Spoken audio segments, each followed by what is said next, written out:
Et à Goma, comment ces résultats ont-ils été perçus? Anthony Fouchard, bonjour, vous vous trouvez à Goma. Y a-t-il des réactions sur place, des violences ou pas? Et du côté de l'Union africaine, comment a-t-on réagi?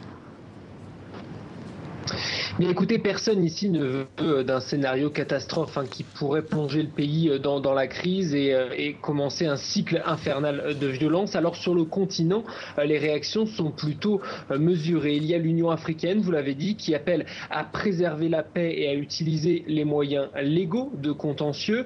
Même discours du côté de l'Afrique du Sud. Le président Cyril Ramaphosa s'est aussi exprimé dans ce sens. Par contre, effectivement, on est un peu plus pressant du côté de la conférence épiscopale, les évêques catholiques qui ont redit encore que les données en leur possession ne correspondent pas à celles qui ont été proclamées, mais ils saluent tout de même, les évêques, la possibilité d'une alternance démocratique offerte par Tshisekedi. C'est une première dans l'histoire de la RDC, vous l'avez dit.